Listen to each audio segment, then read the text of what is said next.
You will be able to observe the set fireworks display along the entire boardwalk and the beaches. Residents and visitors are encouraged to use the fireworks shuttle buses leaving from the east and west ends of town beginning at 6 p.m. and dropping off on Riverside Boulevard. Fireworks rain date is Saturday, July 6th. Please note, large crowds are expected, and those attending the show should expect delays in getting there. You can watch the show from anywhere on the beach. Free shuttle buses will run from both the east and west ends to Riverside. And that between the hours of 6 p.m. and 11 p.m. The festivities will continue throughout the weekend at the Arts Press Festival on Saturday and Sunday, July 6th and 7th, from 10 a.m. to 6 p.m. Visit Long Beach and live at Arts Press for more information.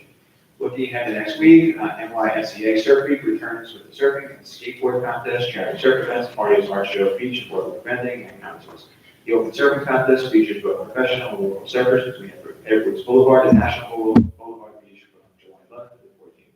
For more information, visit nysea.com. Before I turn it over to Commissioner Miranda for a full report on the water system, I just want to say that after the events of not this past weekend, but the weekend before, we truly all owe a debt of gratitude to our city workers who are superlative and second to none in terms of their response. They were here literally at all hours of the weekend. I know it's here too. I especially want to thank a few people individually. Greg Scott, Deputy City Manager, who managed to keep picking up and distributing water at all bizarre hours of the night, including the water that the state and the county spilled on Bruce Parkway, which they also cleaned up, and got most of the pallets here 30 in all, and the incredible distribution he did. I also want to thank Superintendent Tom Cantor, who helped out Greg to a large extent over the weekend. His services were indispensable. And it's amazing when you think about the fact that we were able to handle, the waterborne crisis and the Pride Festival at the same time. I know municipalities could do one or the other. I don't know anybody who could do both. So that makes it special. And certainly we have a lot of work to do in determining what the source of the contamination was. And I think Commissioner Miranda will be speaking in a second, but I just want to commend our city workers. Without them, we'd be nowhere. Also, thank you, Commissioner Miranda, who was on Peru, to prepare an extensive missive on our water quality, and it really helped with assuage a lot of people and soothe a lot of nerves in the midst of all that. In addition, I want to thank somebody who was with me, our Gordon Tapper, who was managing our communication process. And I think everybody can see we need an absolute this job. So thank you to that crew. Now, Commissioners, I really Okay, thank you. This will be an expansion on some of the things that were reported on the website.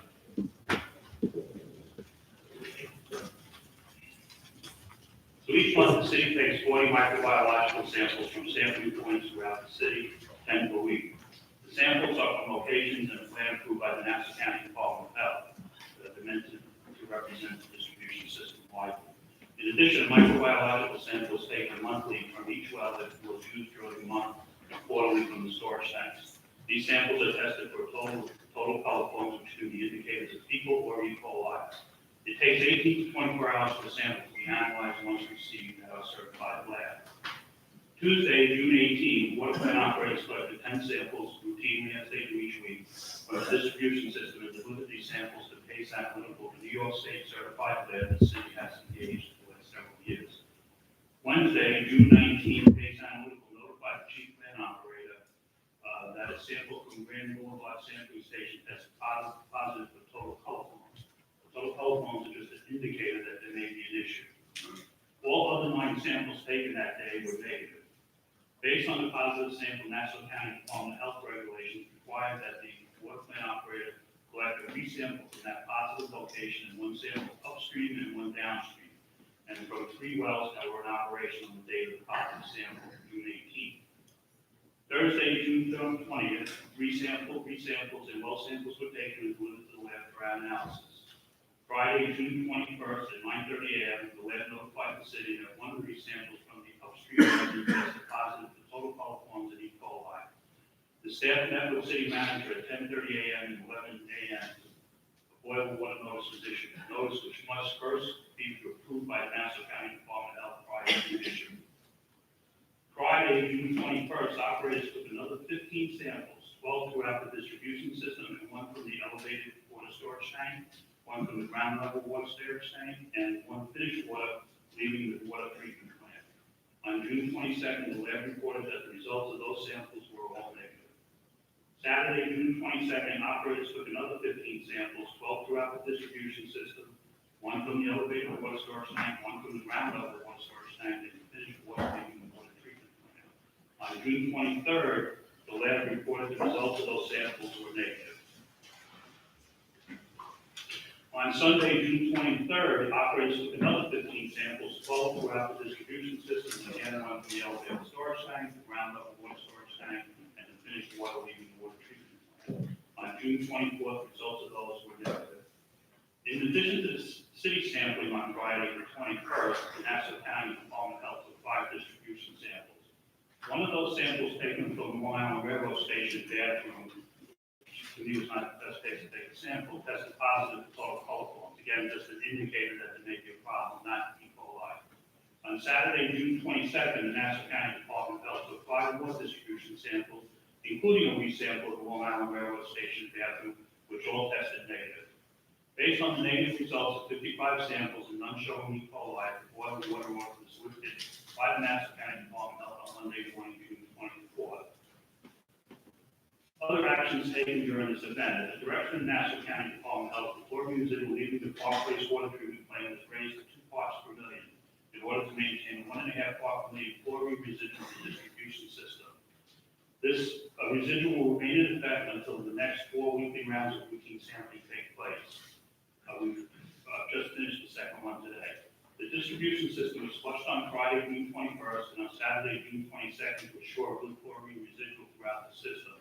Just a comment on that. This may have created some discolored water problems, but generally we flush the system at night in May and in October to remove sediments. So flushing during the day, as we did to get the residual up, may have caused some people to have discolored water. On June 25th, we took an additional 10 distribution samples from our normal routine sampling sites, and all results were reported as negative.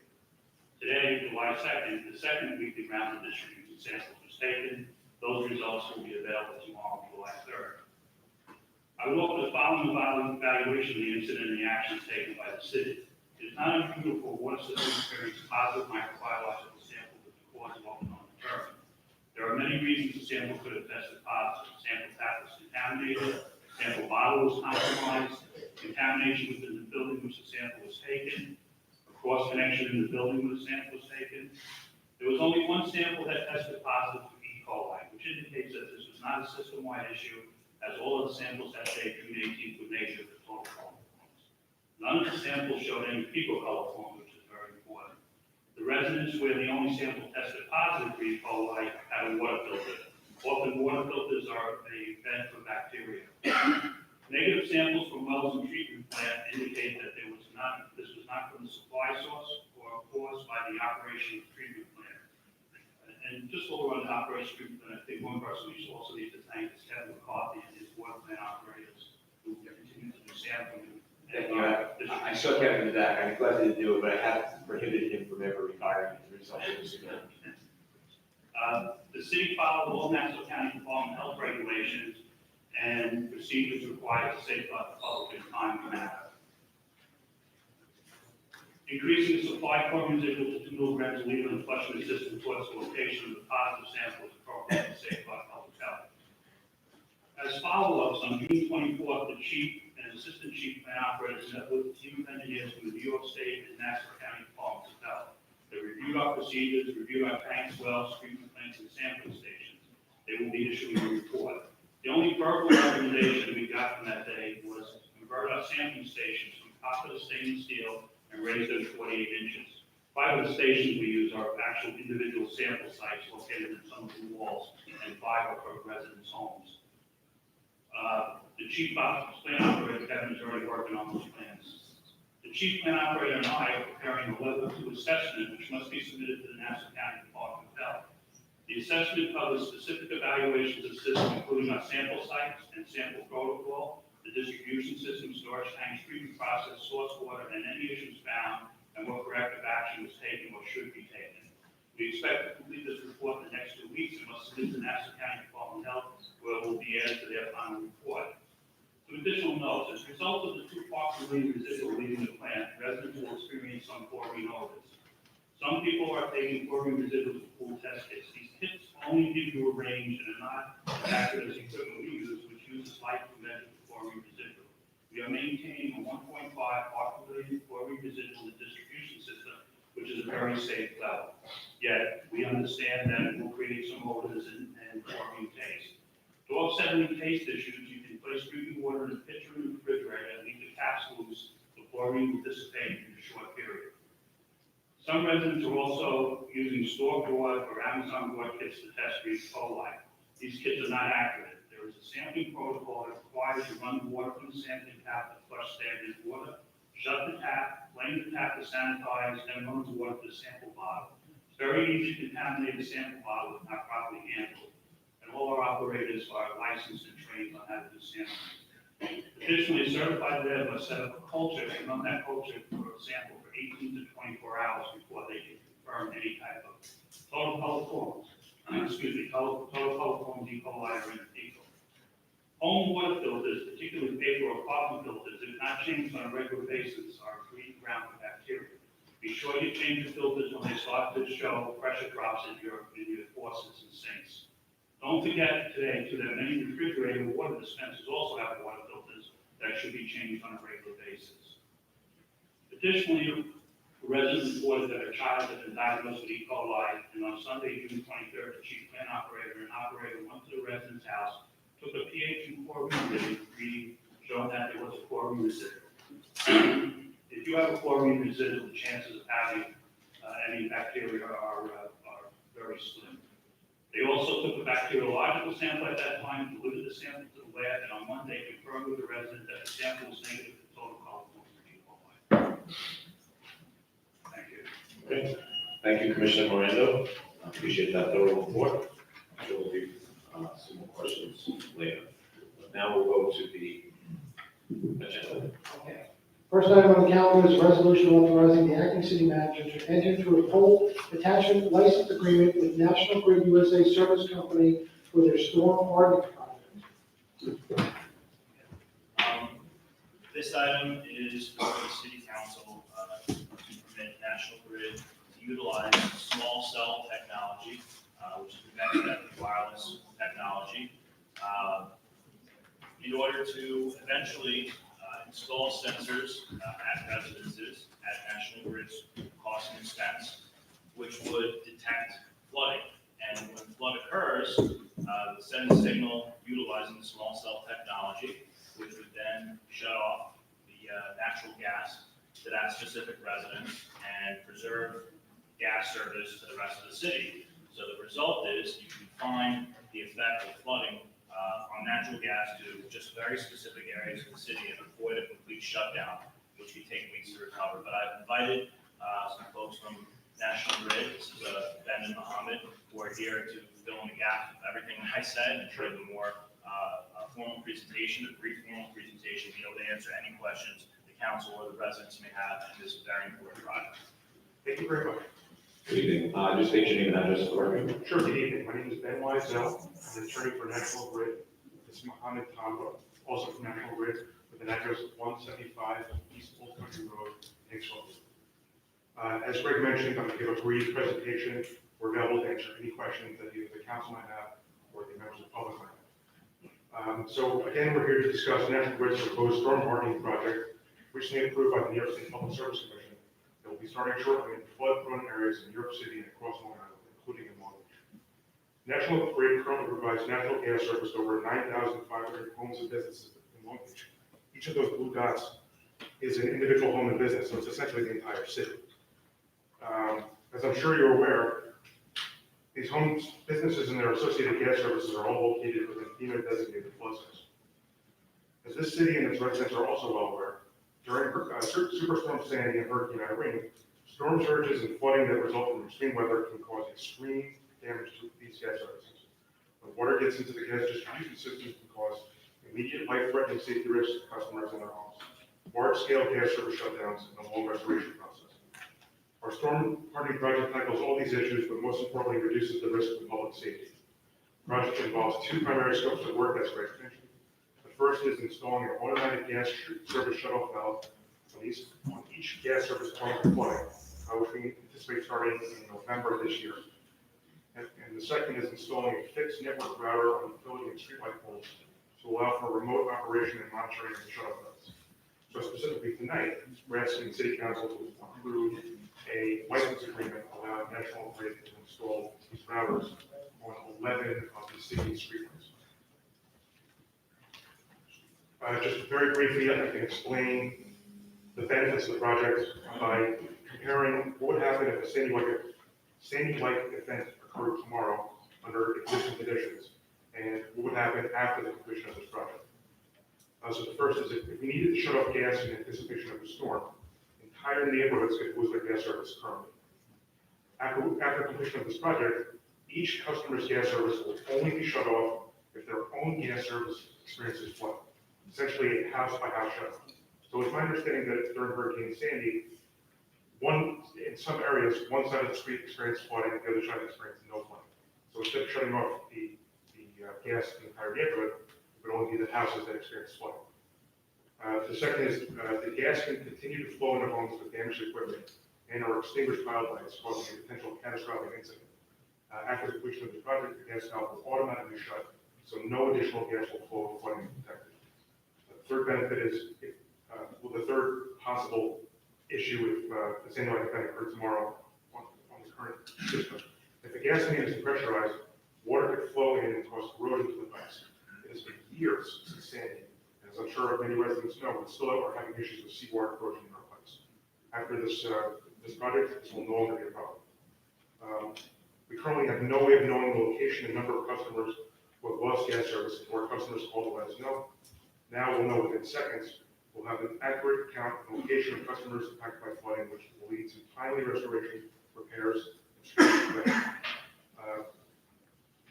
Second to last is during extreme weather conditions, gaining access to each home can be extremely difficult. For example, trees can be down or the storm could still be raging in unsafe conditions. To prevent National Grid from actually going to people's houses.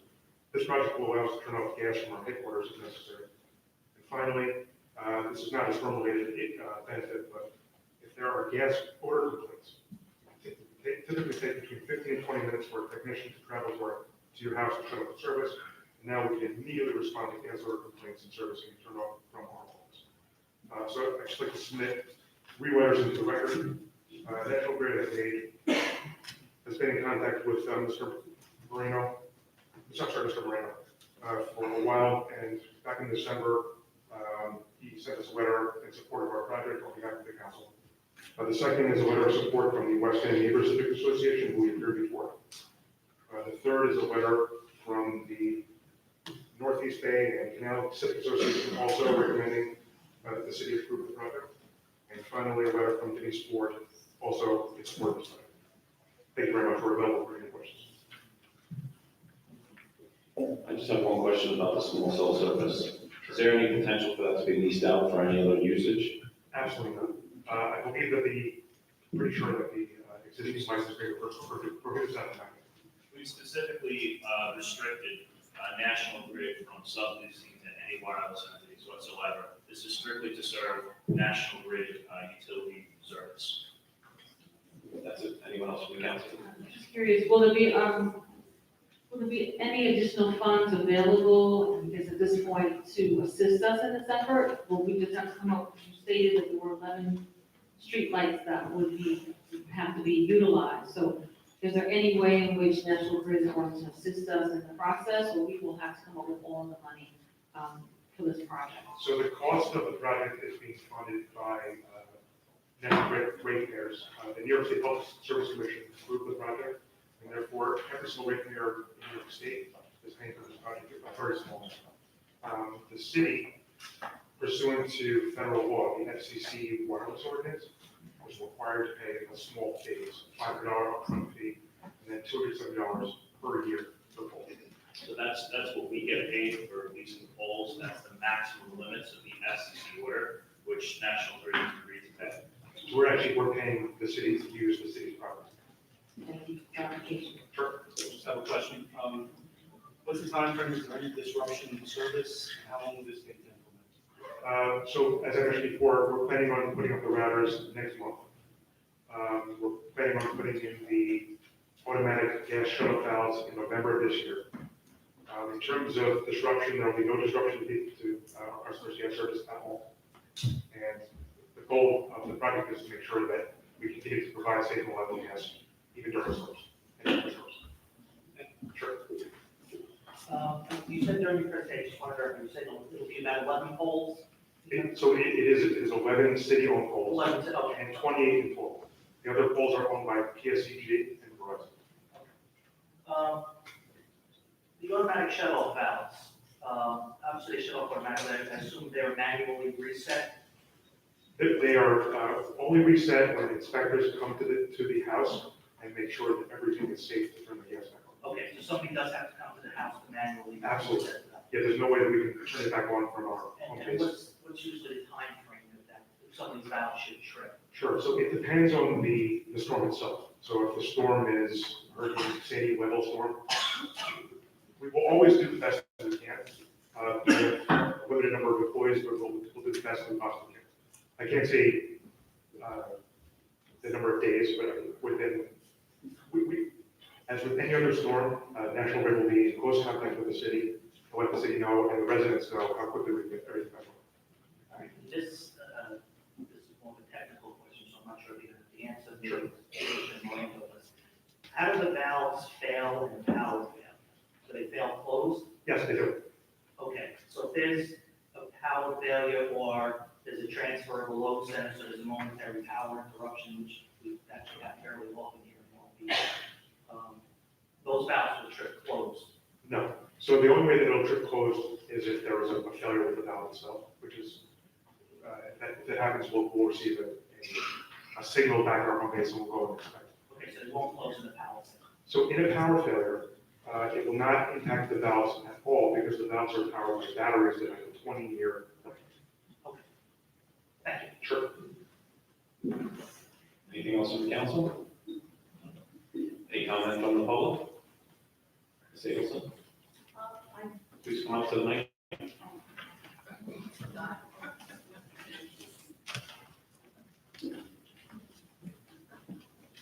Name and address for the record. Fran Eagleson, 74 Harmon Street. I just have some questions. I've done a lot of research. I'm certainly not an expert on it, but I know that there are a lot of people questioning privacy issues and there are a lot of people questioning health issues from small cell radiation. So I just want to understand, and I'm sure you've got answers for me.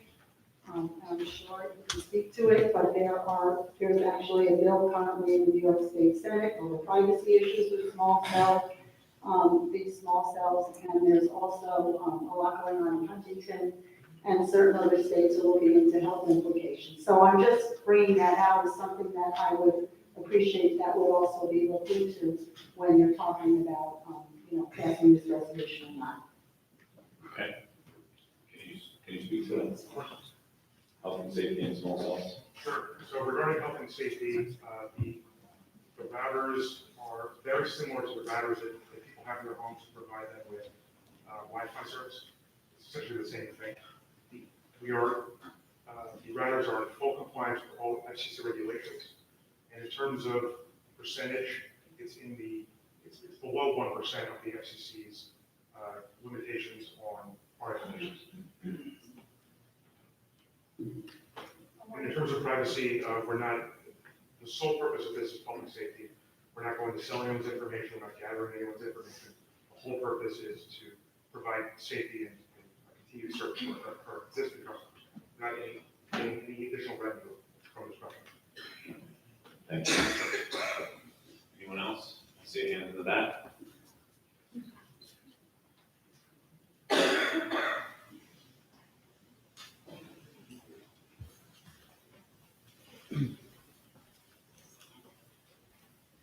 Name and address for the record. Jim Kirkland, Long Beach. During Sandy, I noticed, our gas did not go off. In fact, we used it for the entire time Sandy was a problem.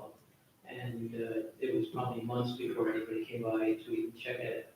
And conversations I had with a lot of residents who also said that if it weren't for the gas that was still available, they probably would have had a really rough time.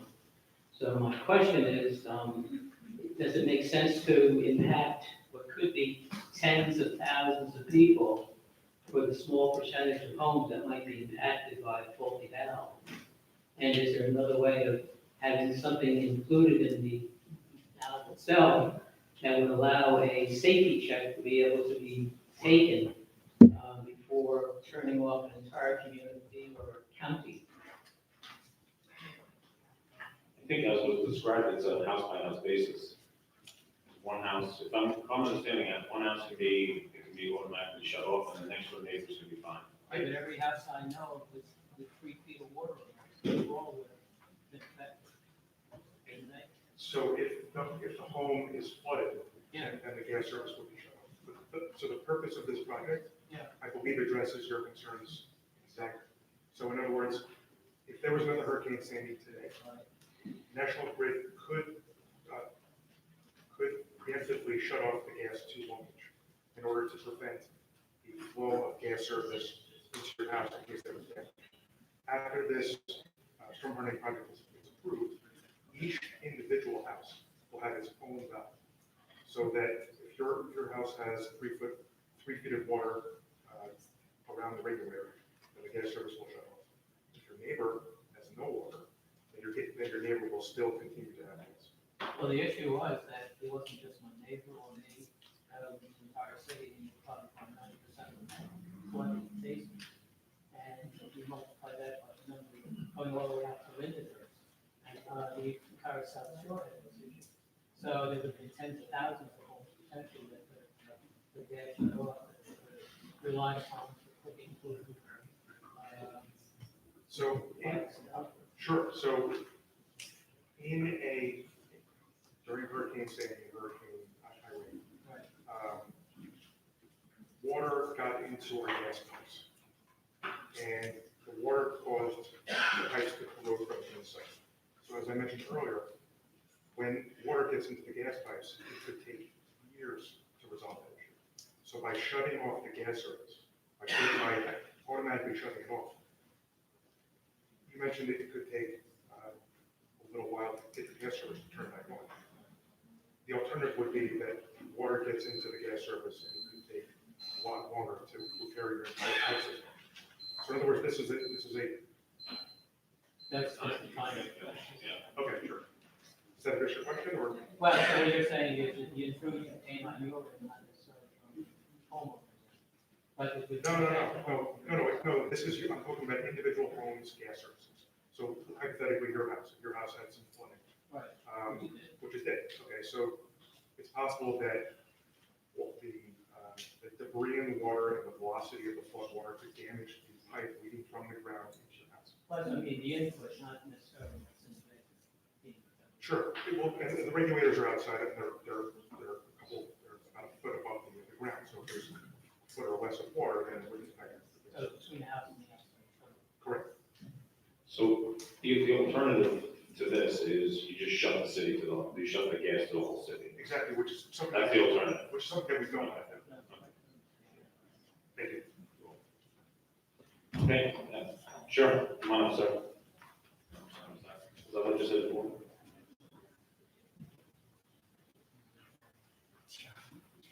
Name and address of record? Roy Lester, Long Beach. I wasn't sure, how many poles were we talking about? 28. 28 poles. So you won't have a pole right now outside your door, and you might be blocks away, correct? They have a radius, sure. There are 9,500 homes in Long Beach that have gas service. So they're strategically, So what's their longest distance? here's a map. Each of those dots represents an individual pole. So it might be blocks away. Correct. Okay. But you're saying that it's basically the same power as your Wi-Fi? In terms of the FCC emissions, yes. How come, if I tried to get my Wi-Fi blocks away, it would never work. How can it be the same power? FCC, because the, I'm sorry. I just was asking, the router might be blocks away, And they say it's the same power as your Wi-Fi. So I can't quite understand, because I know if I go outside my front door, I can't get my Wi-Fi. And yet this is the same power, and it can be picked up blocks away. I don't get it. Or maybe I don't believe it.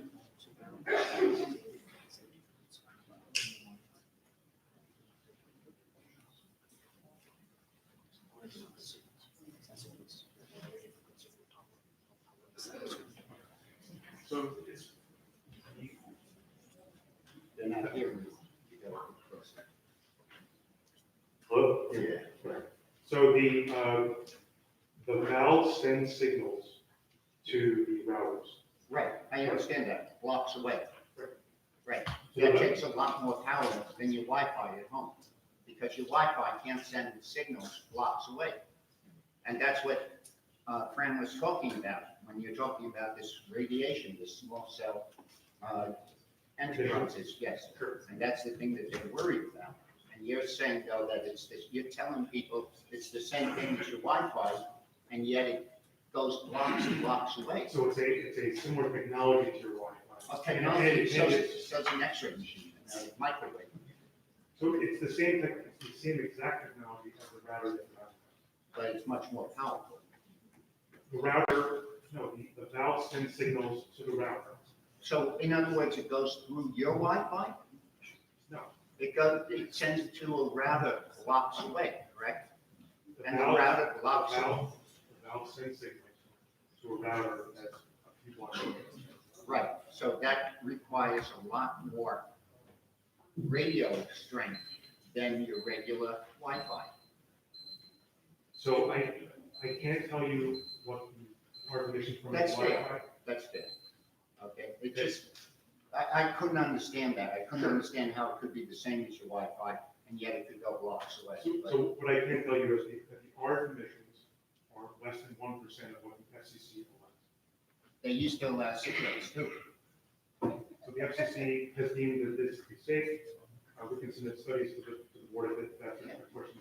Listen, that was what Ms. Edelson was worried about. You know, people are concerned about these radio signals coming out of their house where they don't even have a choice. They don't have a choice. The company tells you, put it in. That's the concern. Okay, anyone, yes, legislative forward.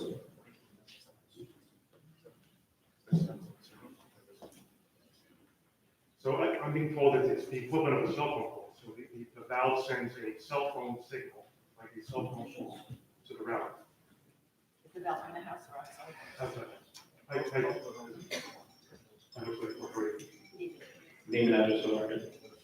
Denise Withers, it's Ohio Avenue. Yes, I do support this initiative by National Grid because I think in the long run it is safe. You know, it is going to be much safer for our communities with storms and floods and whatever. And I think, you know, the concern that was justified with these routers, and the signals. But I think they were saying that the adapter is outside the house, not inside the house. So that might be a little bit better. And one other thing, so the routers and the valves hardly ever operate. They are typically off in terms of emitting RF emissions. So they're on standby mode, thank you. So they're only tested for about, less than a second a day, or? So the valve communicates 3 times a day to the owner.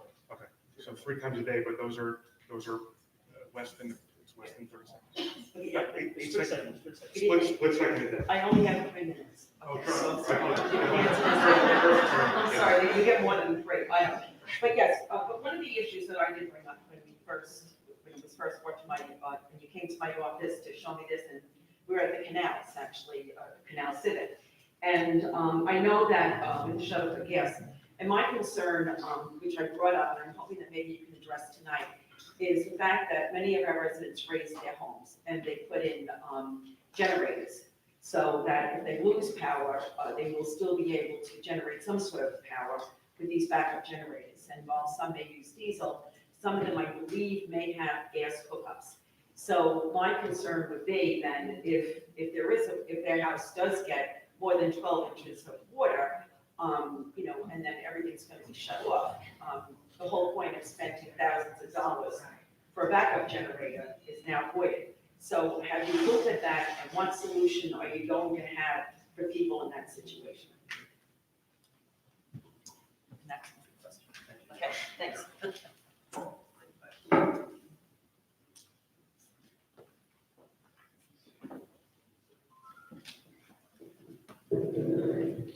Just a comment, that was one of the major concerns that we raised in our letter to you. Sure. About the emergency generators. So our priority is customer safety. And just because a generator is running does not mean it is running safely, especially if the house is flooded. Anytime flood waters rise above the regulator, there's a risk of overpressurization which can cause severe damage to your home. If the generator is a natural gas generator, it may create an explosive environment if the generator has been compromised at any given point. In addition, the electric connection is located below the water level. So if I were a resident of Long Beach and I was operating a natural gas generator, I personally would be concerned about the possibility that the gas generator and the electrical connection could be compromised by the water. Can the regulator be lifted? Because, I mean, I have an elevated home, and the gas and everything's still down on the floor. So if the regulator is lifted, then the pipe is lifted also. And then the whole purpose of our pipe being low to the ground is to minimize the amount of gas pipe that's above ground for protection purposes. So during a flood, as I said before, the velocity of the flood water and debris can cause potential impacts and intrusion of the pipe. That defeats the whole purpose of the project. Gotcha. Okay. And believe me, we understand the concerns of the people who bought generators. And hopefully the flood waters won't be in the area where your home is located. Hello. Any more questions from the public? Council? No? Okay, seeing no hands, next item. Item 2 is resolution authorizing the acting city manager to enter into an agreement for the operation of the Louisville concession national road. Thank you, Ben. Thank you. All right, we got a number of responses to the National Boulevard concession, which we are anticipating. Sorry, can everyone hear me? We got a number of responses to the National Boulevard concession, which will be vacant after November 30th of this year. In the resolution, we have the essential terms that were proposed by the various proposers, which is the type of product they are offering, the name of their business, as well as the annual rent that they are proposing. A committee was formed, a selection committee was formed to evaluate the proposals according to 4 criteria that were delineated in the RFP, which is diversity of food, quality of food, local preference, and price response. So the council has materials which indicate that the highest total score was Marble Frozen Dairy. The council is free to go along with the committee's recommendation, or alternatively, the council would like to select another vendor. My advice would be to take the scoring sheet that the committee used, which is issued according to the specifications in the RFP, and score it, and whoever gets the highest score will, be who the council can award to. Traditionally, though, the awards have gone to the selection committee's choice.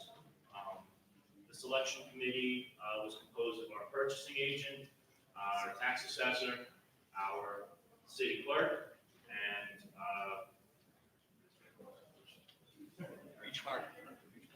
the director of beach park. Okay, just a question about procedure. I know that in times past, the council had the opportunity to speak with the finalists. Was there a reason why the finalists were not presented to us this time? We did have the opportunity to do that, to actually have a conversation. We received a presentation, and we were able to vet some of the information as a group before coming forward with the resolution. If the council would like to do that, the council is free to do that.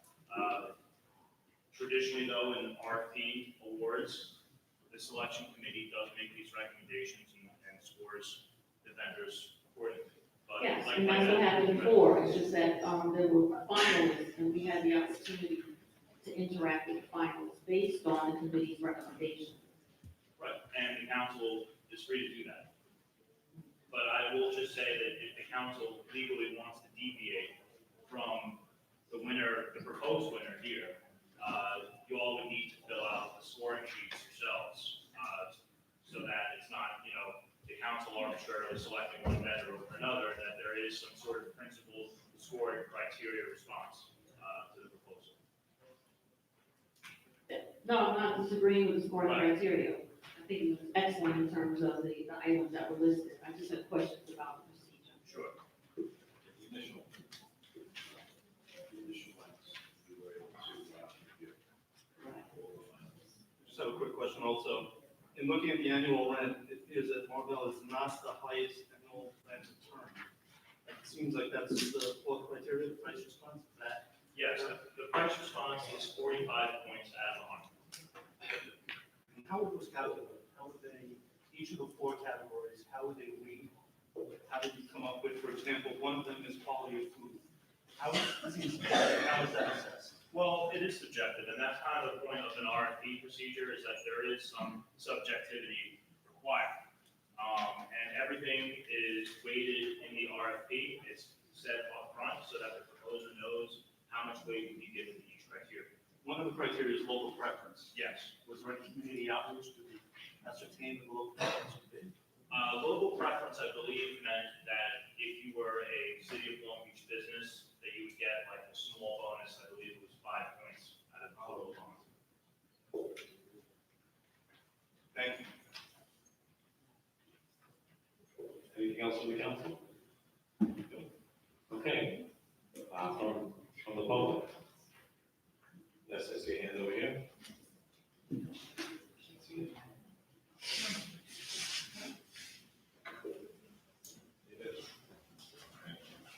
Name and address for the record.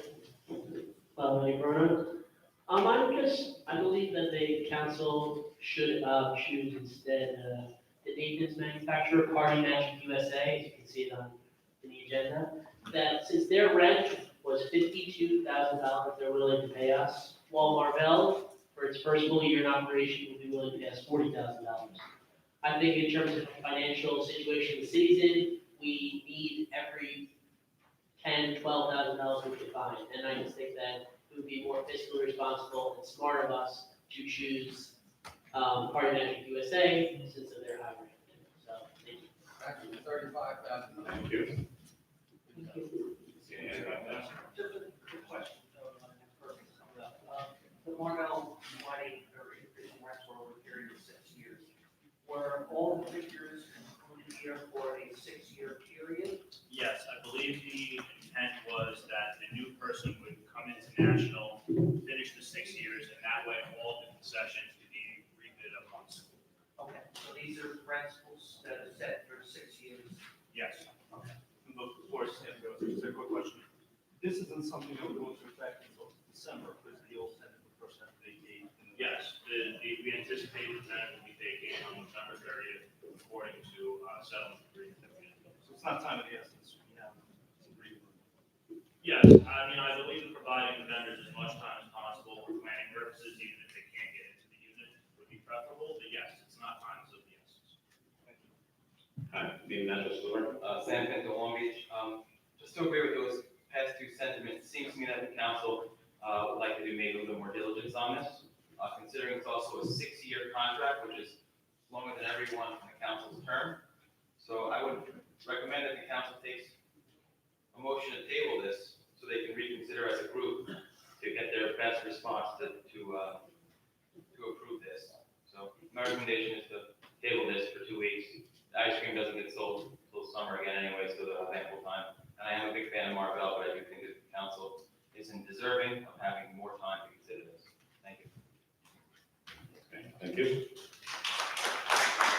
Anyone else care to speak? Sure.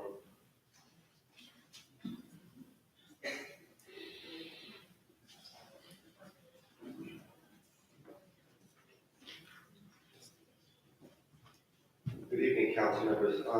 Name and address for the record. Mike Delory, Long Beach. Other financial questions I have, but it really has to do with the level of insurance. Is the level of insurance consistent through all vendors, what they have to carry? It's question number one. Also, area of usage, it seems that since it's a small place, it would have a large crowd.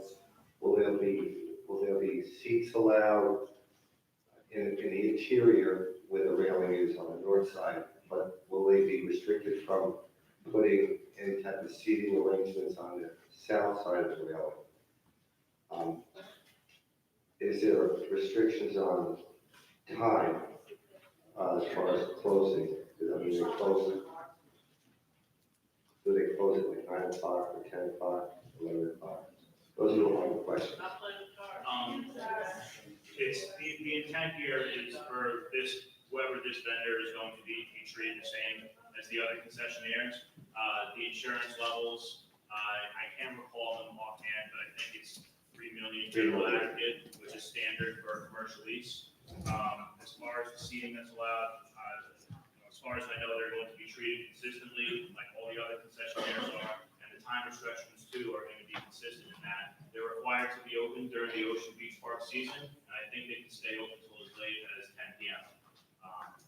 On any given night. We encourage them to stay open beyond the Ocean Beach Park season, of course, but we really intend on it being a service to residents using the boardwalks and beaches during the summer. And just a follow-up to that, like if there's an event, a concert, or any type of event at that location, would they be allowed, upon request, to stay open later? Like say 11? Yeah, I think that's up to the discretion, instruction of most at least, that's up to the discretion of the Commissioner of Public Works. They want to have a special event, or there's some special event going on, and the vendor wants to ask for special permission to stay later. I think they would just need to make the request, and it would be evaluated accordingly. To the Commissioner of Public Works. Okay, thank you. President Rowe, I just wanted to just say to Mr. Delory's point, that in times past, we actually had the opportunity to review the plans as well for all of the individuals who are participating in this process. So having said that, I'm going to actually motion to table this item so we can have further information. One, an opportunity to actually review the assessment in a timely amount of time to look at the scoring. We also had the opportunity to hear from the actual finalists so that we could also make a better assessment. And so I'm going to motion to table at this time. I'll second it. We're going to motion to table, Councilmember Bendo. Yes. Councilmember Mandel. Yes. Councilmember Moore. Yes. Vice President Jones. President Rowe. Yes. Okay, items to table. Item 3 is a resolution authorizing the city manager to amend the current agreement with coastal planning and engineering and assisting the city in our coordinated efforts with the U.S. Army Corps of Engineers and the New York State Department of Environmental Conservation.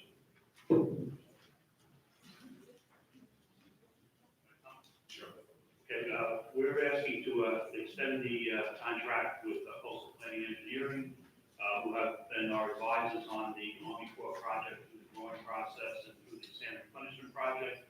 There are several additional permits that we are going to need to apply for the lifeguard headquarters and the 2 bathrooms at New York and Neptune to get an exemption to lower those to the same height as the crossover.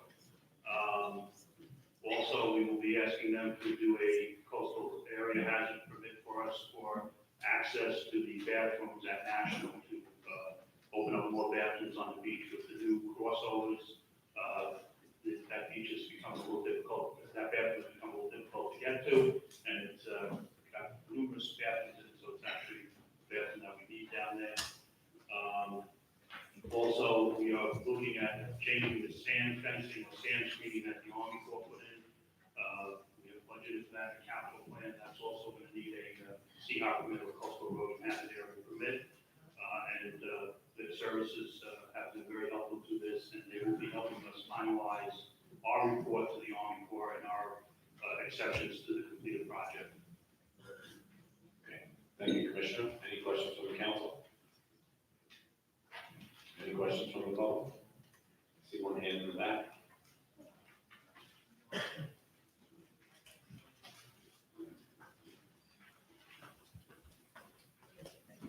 Sam Pinto, Long Beach. Quick question related to the topic, but not exactly what was discussed with those options.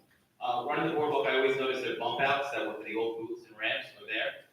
Some of them have been boxed off, some of them have been, actually poles been put back up to the railing. Hoping it's possible, or if we can figure out if it's actually happening, if we can keep those bump outs, remove the ramps, keep the bump outs, so we have an area we can utilize instead of removing all the wood, all the piles, all that space, and we actually have it there, just keep them because it's there. There are two issues with maintaining them, and we're investigating both. I did go down about 3 weeks ago, we saw some comments on this on Facebook, and myself and the deputy commissioner went down to inspect them. There's several issues. One is a maintenance issue for the maintenance aisle, of getting equipment in there. If you notice that the new crosswalks go up 2 feet on an angle, and they have a less depth beam that's carrying them, that's only 8 inches. Whereas the existing bump outs, when we inspect them, have 14-inch beams, are flat, and will only allow for about 4 feet of clearance, which means we will not be able to get in there with any equipment.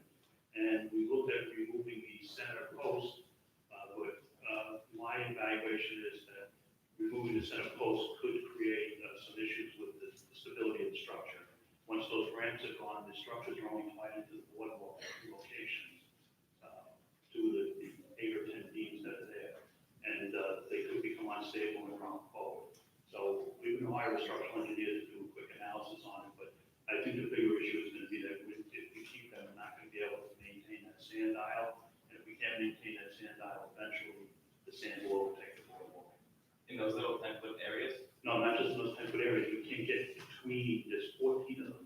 We can't get between them to get equipment under to keep the sand at a level that's, originally down there. But we can get the machines under the current ramps that are just put up at that We location. can get them under the current ramps because they have a beam that's less in depth, and plus they go up at an angle, and there's no center post. So we're continuing to evaluate it, but it doesn't look hopeful, so. I appreciate any extra effort we can give. Thank you. Anyone else from the public? No? Seeing no hands? Whoa, wait, no? Maybe? Yes? Absolutely. Come on up.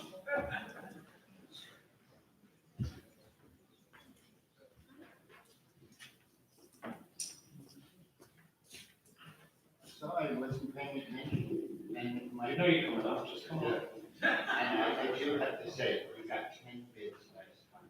And I criticize you guys all the time, 10 bids was great. I'm not saying anything besides that, but we did good.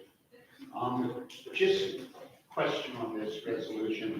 It says, whereas pursuant to resolution, in the second whereas paragraph 144-12, duly passed on December 4th, 2012, resolution 140/14, duly passed on October 7th, 2014, and resolution 90/17, duly passed on September 5th, 2019. How do you do?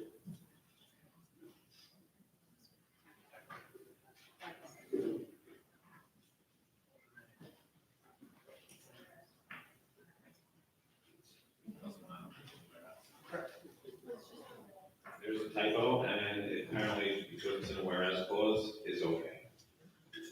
We're not gonna fix it? We're not gonna fix it. I don't know if we have time to fix it. What you do is make a motion to fix it. I'm just messing with you.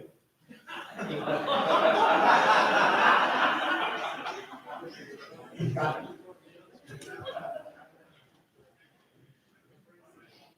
Fix it? Go ahead. Someone. I'll motion to change September 5th, 2019 to September 5th, 2017.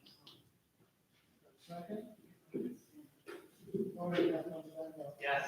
Councilmember Mandel. Councilmember Moore. Yes. Vice President Knapp. President Arroyo. Yes. Motion passes. Okay, yes. Steve Camden, Beach Street. Just a quick follow-up on the bump outs. When you're saying that the support system wouldn't be good, you still got the middle here. Like the window in the house, where you make a little beam above it to support it, you take out the middle. It's pretty easy to do it. I was talking to an engineer friend of mine who said you could definitely get out the middle pier and then support the top beam with just 2 piers and then have plenty of support for the bump outs. So again, I'm just supporting the idea. If we can do that, that'd be wonderful. Except that any other beams to that, adding any of the beams will reduce the amount of area we have to cross under them. The problem is we can't get mechanical equipment in there to clean the sand aisle. Sand will keep filling in an island. No, here, I apologize. I do, you understand that, but the distance between 2 far ends is the same as the ones that were built. So if you get rid of the middle one, you just have the same distance as the other ones that are new. So I think it's pretty good. Again, I'm sure you're looking at the angles. If we can do anything to get it, keep it, that'd be great. Those are very valuable to a lot of people who love to have a resting spot, maybe a shaded spot. A couple of expansions to the boardwalk is free. I This think is there. everyone would be in agreement that we want. If it's possible. Thank you so much. Anyone, if not on the bump outs, related to this item here? Yes. Come on up next. Carissa Nash, Long Beach. Where are the showers? There are no beach showers anywhere. The showers at Pacific are gone. The bathroom's been renovated, but there is no plumbing there for the showers to be replaced. The Army Corps is replacing those showers. They have a subcontractor who's replacing the piping work. As soon as the pipes are in from the Army Corps contractor, we will be reinstalling the showers. Will that be for this season?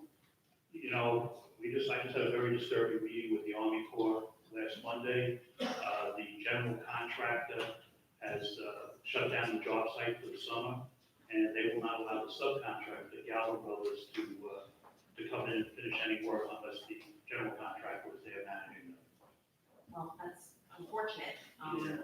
It's not really fun walking home from the beach with children all standing. I understand, but We're almost there. So probably not this season. you know, we're fighting with them. I'm constantly fighting with them. Okay. Anyone else? But it has to be related to the Army Corps of Engineer, this engineering contract specifically? Name and address for the record. Hi, Marie B. Long Beach. Could you give me more information about the bathrooms at Neptune, how that's going to look? The current situation is not ideal for leaving the beach and having to use the bathrooms on the street. I also wanted to know about the showers at Neptune as well. The easy one, the showers, is the same issue I just explained. The bathroom at Neptune in New York, if you look at the 30-foot wide crossover, it slopes up from the boardwalk, there's a 30-foot flat area or level area. The bathrooms at those 2 locations will be off of those level platforms on the crossovers. And that'll be done. Those will be done over this weekend. Okay, great. Thank you. Anyone else? Okay, seeing no hands, next item. Item 4 is a resolution authorizing transfer of funds for the 2019-20 fiscal year. So I know this is a little bit early to be, sure everyone is comfortable dipping into contingency. However, we found out last week from our property insurance carrier that our premium was going up $113,000. Unfortunately, we were recorded with this information at the last minute. It happened, something almost identical happened last year with our liability policy. We wound up fighting our way through that with our broker and getting comparable liability coverage for the budgeted price, and we were very fortunate in that regard. But this year, we were not able to overcome that, and so in order to avoid a gap in coverage, which could be calamitous, if not catastrophic for the city, this transfer is needed. On the plus side, we did just receive a grant for $125,000 to reimburse us for CMA expenses. So, city council will have options. It can replenish the contingency fund later on. You could put some funds, there's some funds in the city manager consultant fund, who wants to hire a city manager search firm at some point later in the year. You have options, that's the point. But unfortunately, this is just a cost of doing business. Okay, any questions from the council? Any questions from the public? Okay, seeing no hands, next item. Item 5 is a resolution authorizing publication for hearing of an ordinance amending the code of ordinances of the city of Long Beach regarding water and water distribution. The This item is for publication only, the hearing will be held July 16th at 7 p.m. Item 6 is a resolution authorizing publication for hearing of an ordinance authorizing financing for the cost of fiscal year 2019-20 separation payments to or for the benefit of employees of the city upon separation from employment, stating the estimated total cost thereof of $2,147,061, appropriating said amount therefore, and authorizing the issuance of not to exceed $2,147,061 bonds from said city to finance said appropriation. This item is for publication only, the hearing will be held July 16th at 7 p.m. On to the vote. Item 1 is a resolution authorizing the acting city manager to enter into a full attachment license agreement with National Grid USA Service Company Incorporated for their storm hardening project. Motion with the adoption of this item.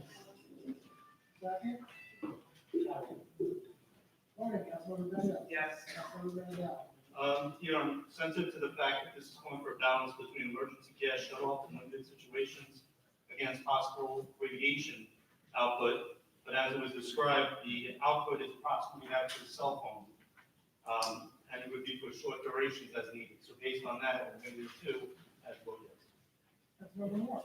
Okay, also, I'm very concerned about the health and safety issues, therefore, I would like to recommend that, National Grid would create some kind of, educational pamphlet and/or some kind of public hearing, some kind of educational sessions that the residents will have further information, and that they will also present further documentation, to address, the health concern with respect to the cells and the amount of, radiation that's being emitted. With that, I vote yes.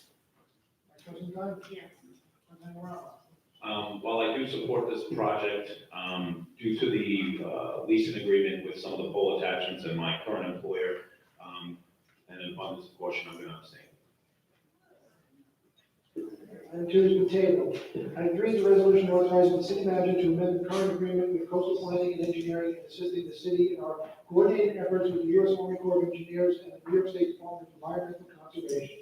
Introduce and move the adoption of this item as amended. Second. Morning, Councilmember Bendo. Yes. Councilmember Mandel. Yes. Councilmember Moore. Yes. Vice President Dunn. Yes. President Morales. Yes. Item 4 is a resolution authorizing transfer of funds for the 2019-20 fiscal year. Introduce and move the adoption of this item. I will. Second. Morning, Councilmember Bendo. Yes. Councilmember Mandel. Yes. Councilmember Moore. Yes. Vice President Dunn. Yes. President Morales. Yes. Item 5 is a resolution authorizing publication for hearing of an ordinance to amend the code of ordinances of the city of Long Beach regarding water and water distribution. Introduce and move the adoption of this item.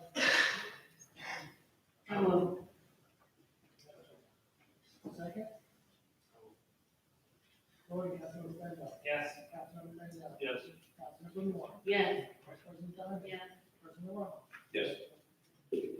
Finally, item 6, resolution authorizing publication for hearing of an ordinance authorizing financing for the cost of fiscal year 2019-20 separation payments to or for the benefit of employees of the city upon separation from employment, stating the estimated total cost thereof is $2,147,061, appropriating said amount therefore, and authorizing the issuance of not to exceed $2,147,061 bonds of said city to finance said appropriation. Yes. Introduce and move the adoption of this item. I will. Second. Morning, Councilmember Bendo. I just want to lay out some expectations on this. I do not expect that we will be voting on this bond at the same meeting as the public hearing. It needs to be the meeting after. I would like an assessment from our new comptroller, who's starting on July 8th, on the payouts. And also, I would like for our financial advisor, IMA, to provide recommendations on, CMA, on potential alternate funding avenues for this, partial or full. And with that, I'll vote yes. Councilmember Mandel. I join in everything Councilman Bendo just said, I vote yes. Councilmember Moore. Yes. Vice President Dunn. Yes. President Morales. Yes. City manager's monthly personnel report is filed by the city clerk. Will make a motion to close the meeting. Second?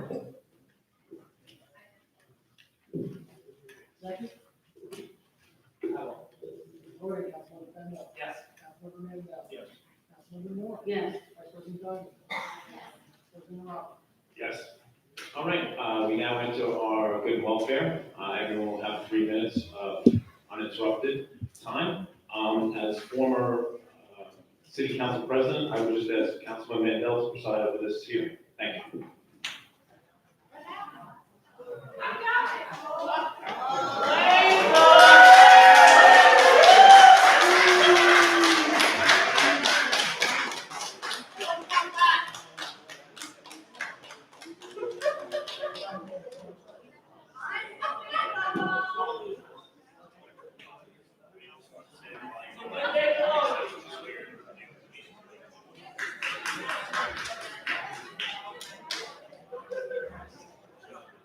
No class. Okay, good evening. We're just going to call the names as they're handed to me. You have 2 minutes of uninterrupted time. I'm going to ask if there are any commissioners who are here tonight, if they can answer any of the questions. Other people may have similar questions. I assume one of the issues is going to be the E. coli issue. I'm going to ask the commissioners to stay around so we can get some answers and maybe that will clear some other questions. First one, I apologize if I mispronounce any names. Deborah Cantino.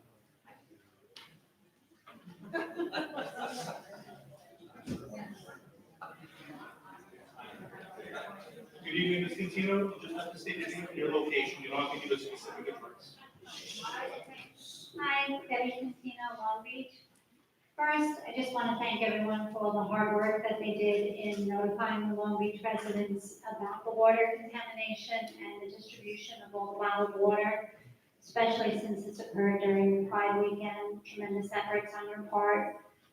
I do want to mention, one of the gentlemen had said there's a lot of work to do in determining the source. And I would agree with that. And to that note, what are we doing to determine the source of the contamination?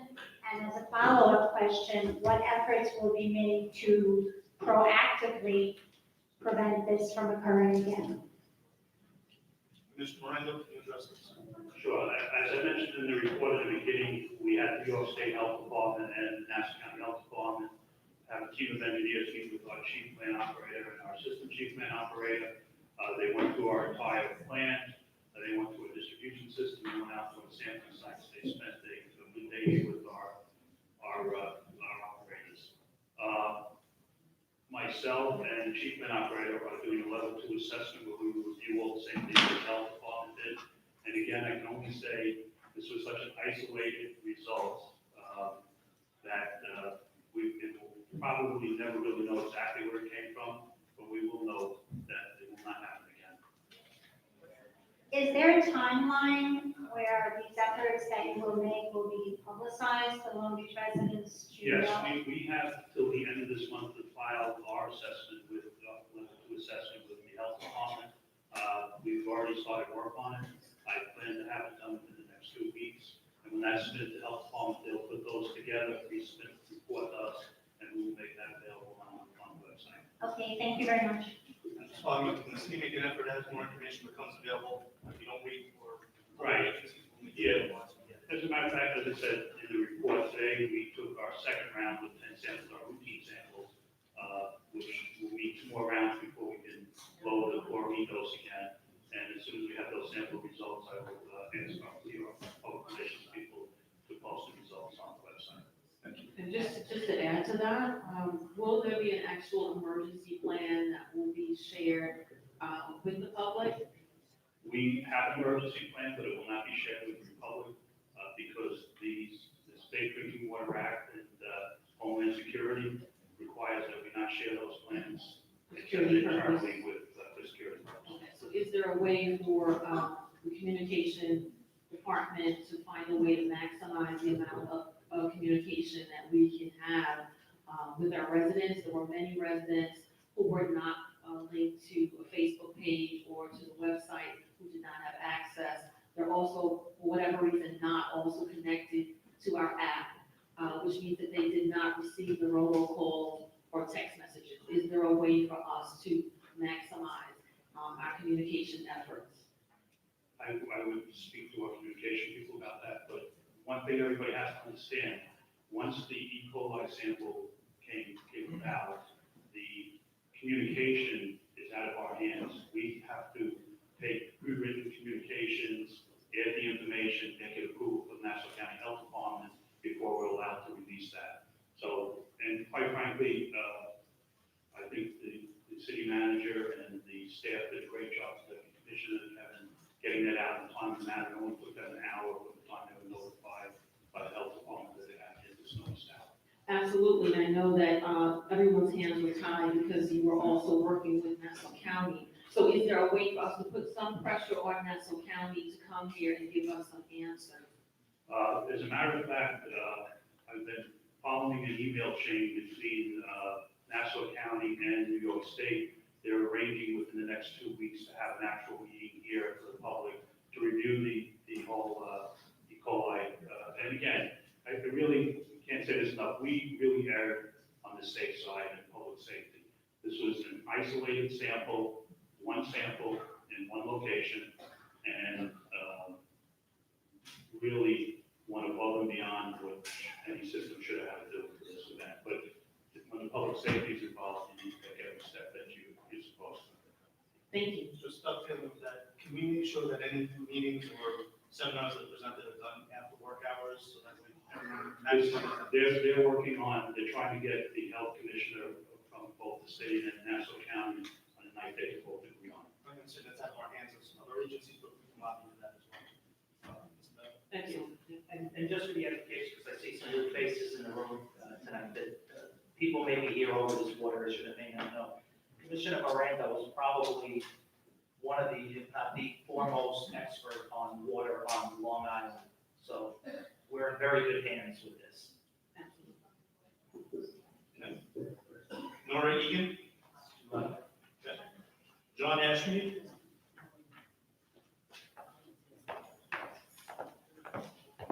Good evening, Mr. President. Just state your name and your general location on Fruit Street. John Ashmead, Fruit Street, Long Beach, New York. Thank you, council members. Just a few comments that go to the publication of the bonding that's coming up. I would admonish the council, consistent with Mr. Dendo's comments, that no payment should be approved without strict vetting of the proposed payments by unconflicted personnel and professionals. We have a new comptroller that's getting on board. She should certainly be charged with reviewing this and make sure, to her satisfaction, that all the calculations are correct. The payout scandal broke 14 months ago. We still don't have a resolution of it. Anyone who foils the information on the payouts can see that they're cockeyed, that there's a small handful of people who got a lot more than what's stated in the CSEA contract or the Code of Ordinances. And therefore, we need to make sure that we get this right, or else I view this council as complicit in further improper payments. And no one who either received a payment that's under review or that is getting a payment should be involved in that vetting process for the obvious reasons. That makes it a conflicted process. With that, thank you.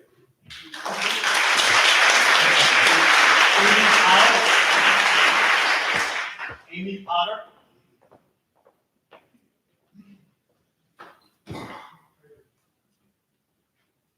Good evening, Ms. Potter. State your name and the general location. Amy Potter, Long Beach. Was curious about the status of the mobility mats. Mr. Miranda, you want to speak to that, or will you expect the beach maintenance? Yeah, I could refer to beach maintenance on that. I believe they're at, where they're located is on the website, and each one that's located in 4 locations are by grants that are ADA compliant and by their that are ADA compliant.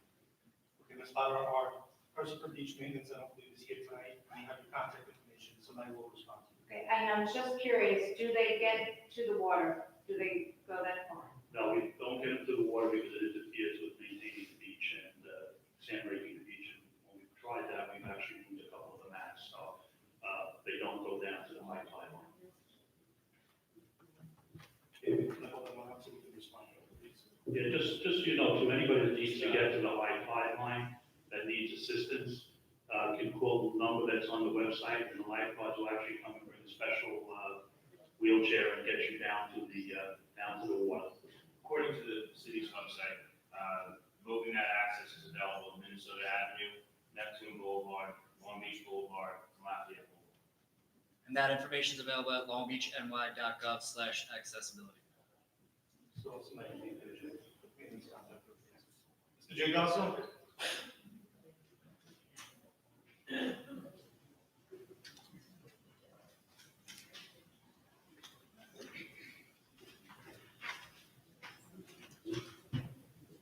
Good evening, Jay Gosa. I would remind you to not interrupt me during my 3 minutes. The city's attempt, or at least its acquiescence in moving certain exempt titles into the ranks of union protected jobs, needs to cease. Beyond taking care of certain people that are loyal to this regime, there is no reason for the city to take this action or to lay down and not resist it. Positions are being sought to be removed from the exempt class or policymaking positions that demand political loyalty or at least a shared point of view with the administration. Accordingly, these positions should remain exempt so that the persons occupying them can be chosen by the administration in place at any given time. Moreover, the timing of this effort is a blatant attempt to thwart the will of the people. You guys saw the writing on the wall. You knew the jig was up. You knew your days were numbered. I'm sure that prompted the city's idea about moving certain people out from exempt positions into union protected positions. Now, I'm also sure you guys will try to paint this as some sort of a pro-union move. But the fact that 3 out of the 4 city unions are working without a contract, one since 2010, speaks volumes about the administration's true regard for its unionized workers and unions in general. Likewise, any argument that unionizing these positions will stabilize city government assumes that stabilization is a desirable goal. Given the direction of our city, which could best be described as a downward spiral, the last thing we need is to wed ourselves to those that are responsible for putting the city on a downward trajectory. In short, there is no benefit to the city or its residents by allowing these workers to be reclassified in this manner. Ask the council to direct the city manager to take all steps available to him or her, whatever the case may be at that time, to prevent, I should say, the reclassification of these or any exempt positions.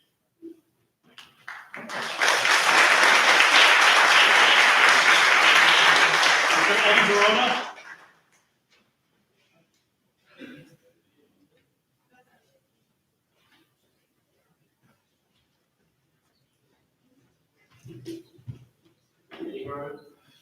The defeat of incumbents in the Democratic primary on Tuesday sends an overwhelming message to this council.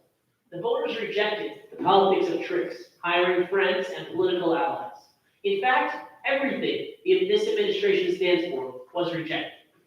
Which is why Councilmembers Bendo, Moore, and Mandel sent a letter to Acting City Manager Agassi that required the status quo of staffing to be maintained, and staffing changes must be approved by the council.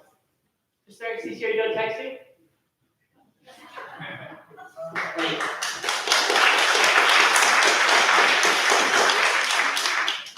Yet according to Newsday, Mr. Agassi said he does not feel comfortable following this order. If Mr. Agassi wants to ignore this council, and by extension the voters, he should either resign or be fired.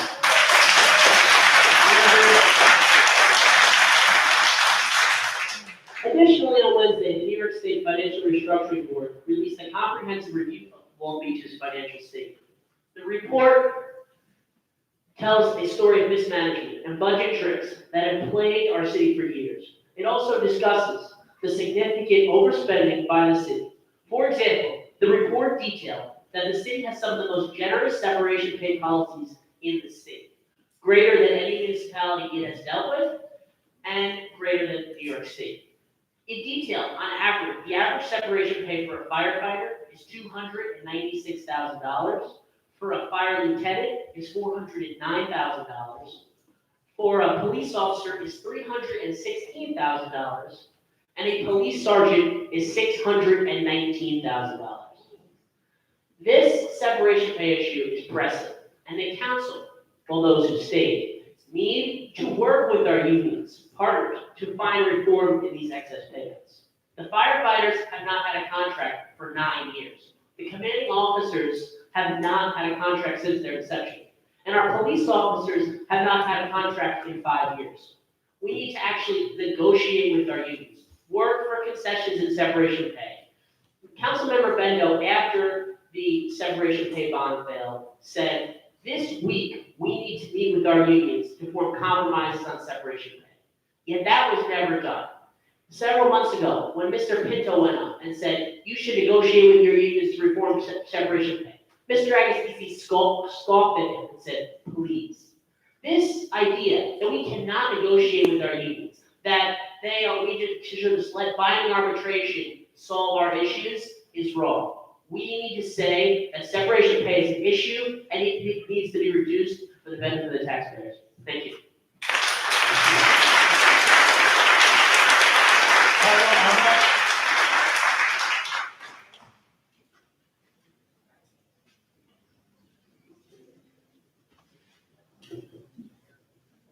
I'd like to thank everyone for coming today. I know it's been a pressing issue with the water. I'd like to get to 2 topics first and foremost, before I can actually speak about the subject. First of all, I would like to say to the Tierman over there, if you stop messing with the cars, it's incredibly rude to the citizenry of Long Beach and to everyone who has wanted to speak by sticking your fingers in the cars, messing around with it. Everyone on the city council told you to stop by now. It's rude. It's rude. It's disrespectful. Second of all, I'd like to get to my questions, and this is on the subject matter of tourism, of course. I'd like to ask the question as to why are we as a city so reliant on tourism, even though when I went to the quality of life meeting, there were several local businessmen and individuals who own businesses in Long Beach who have said that it's not been that helpful. A lot of them have been causing a lot of issues, especially in the West End. There were 3 out-of-towners who got into a brawl recently, as some of you may have heard. And a lot of these people are completely negligent. They are without any sort of responsibility or duty to take care of the town. There's been a lot of trash that's been left behind by them. After the local gay pride parade, there's been several issues with trash. I've worked for the city of Long Beach on the street cleanup crew for 2 years now. And once the tourists start coming in, there's an abundance of trash all over the place, all over the streets. It's run amok. And a lot of these people, when they're given tickets or they're given fines, they laugh it off. They are completely without any sort of responsibility to pay off their debts to society, without any sort of responsibility, period. So what's going to be done about this? If you want to finish your questions, we'll answer them when you're done, not to debate on your time. Of course. That's just generally all I have to say. But, my 2 things here. I'd like to ask you for no more fingers. When messing around with cars is rude to everyone who wants to speak, and I'd also like to ask what's being done with tourism. So, Ms. Elmer, thank you for your comments. I think your question is more philosophical, one week left, I think we can speak briefly. I don't know if it's a subjective answer. So, if you want to wait, it's okay. Michelle Knox?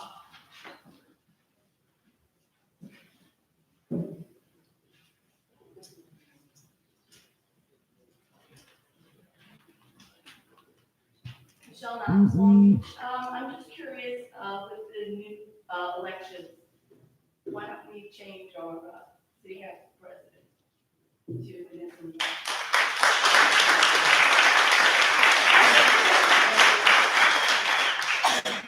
The Honorable Denise Ford.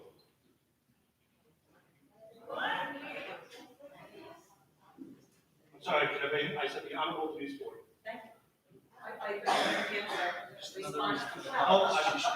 We would require the full council to really feel that question, and Ms. Moore would have to have interest in it. I don't know if she does.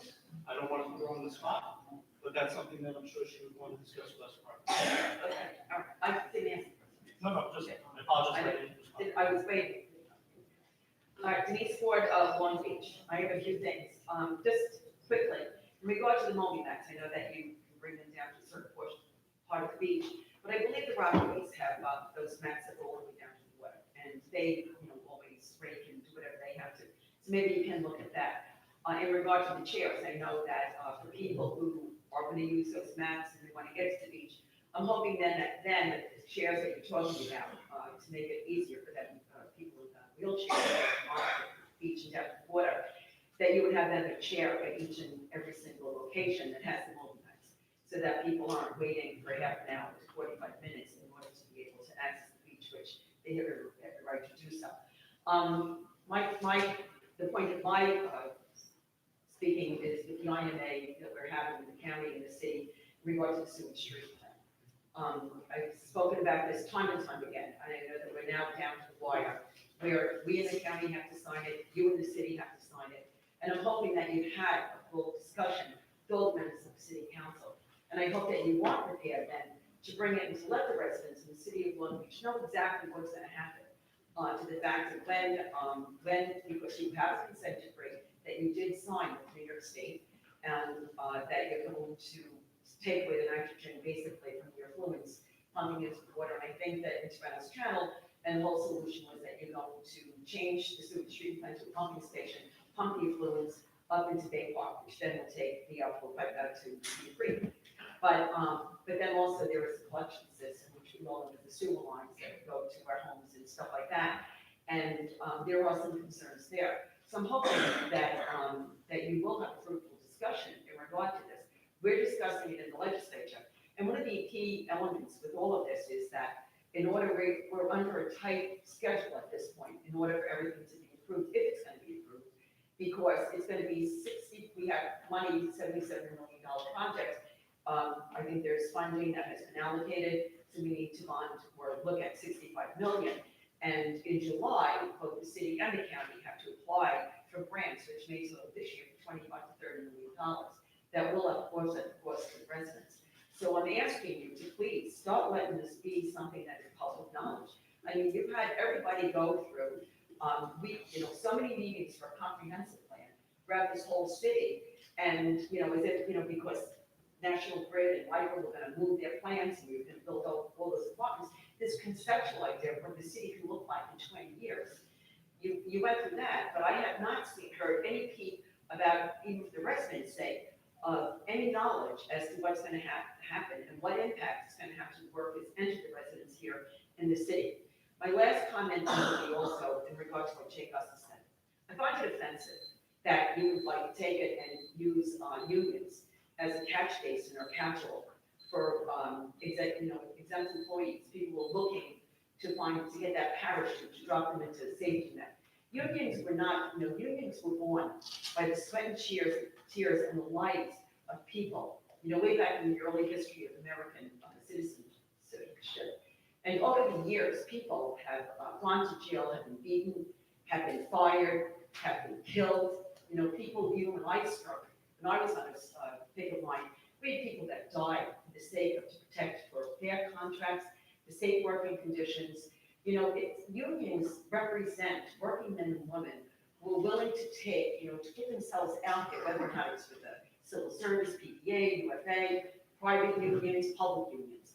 There is a pride about this. And I find, and I've said this time and time again, I think it really is a slap in the face to everybody who has worked in the union, has given their life, their blood, everything to be a union member, and for you to think that it's expediency, we're going to protect these people because, what City Hall is going to change come November, come January, and to think that it's easy for you just all of a sudden to plunk these people in there as if you're really organizing. And I find it offensive, more so, unfortunately, Mr. Ramos not here, if somebody who's a member of the Working Families Party that would actually partner with you to do something like this, it is a disgrace. And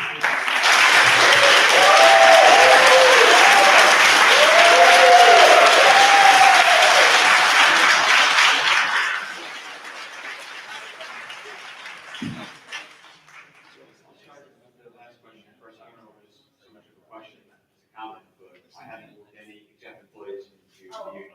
And so that So I think. And then don't, okay? Okay, I'm just letting, so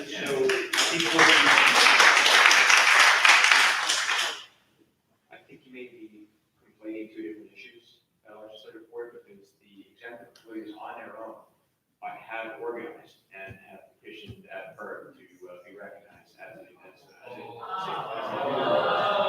I'm gonna ask everything on their own. You gotta keep the decorum, or else no one can hear anyone else. So I might not agree with what's being said, at least here. But I can tell you that, as far as I know, the only two positions that have not been listed as part of that potential bargaining unit are the city manager and the corporation council. I'm not sure about the police commissioner, but I'm absolutely positive about the city manager and the corporation council. And I know that because I signed the union card. But they do have a right to petition for recognition, and that's what they're doing. As far as what I'm doing in City Hall, I'm not putting any exempt employees into the CHCA. Just to clarify that, they do have right to organize. That my hands. With respect to the sewer consolidation, maybe it was two or 3 weeks ago, we finalized the draft IMA right now, and I happen to agree with your position about public input with respect to this process. The stage we're at right now is that our outside counsel has asked for the opportunity to present the IMA to the council, so we feel that, in the current client setting, it's probably best that the council be advised of what's in the contents of the IMA before it goes to the general public. But that's going to be happening very shortly. Okay, the Honorable Sam Pinto. I'm just gonna ask and remind everybody, we have about 30 more speakers, so out of respect for everybody who's in and out, you try to keep it to about the 3 minutes. I was like the third or fourth one in there. And it did them upside down. This falls up, I can only read them as they were handed to me. Everyone's gonna be full. You know what? As they were handed, that's what you can, but everyone's gonna have an opportunity. Mr. Pinto? You wanna move? Thank you. Good evening, Sam Pinto, Long Beach. 3 quick questions. First one, I noticed in the personnel, the city manager's personnel reports, there's a significant amount of individuals who hold multiple titles within the city. I'm wondering how that works if the person is a full-time employee working secondary work for the same municipality, or as well as a part-time worker working a second part-time job, working full-time hours. Just wondering how that all works, and why the city maintains that practice. Second thing, I got a recommendation from a friend in the business district. They say that the power washing program is failing tremendously across multiple blocks, and they would ask for a revision. The revision is, instead of having CSE workers, which I'm not judging them, I think they do a good job, they go out there and they clean. They're going power washing specific areas, bring it back to enforcement, and just go after these 5 or 6 restaurants. I can show you the pictures. I walk down Park Avenue literally almost every single day. Go back to the 6 or 7 restaurants that leave their garbage bags, that drain onto the sidewalk, the birds get to, enforce them and bang them out. Get them on penalties and fees so they stop doing it. Forget about this whole power washing program. It's failing. And last but not least, in regards to communication from the city council, a few people, this is not actually my issue, I didn't really bring it up, but I was asked to. A few people said that during the campaign season that the amount of city utilization for quotes for the vice president and the president was overwhelming during campaign season. And since they chose to step down during the student welfare portion, I would suggest that different representatives of the council are now giving public statements. Thank you.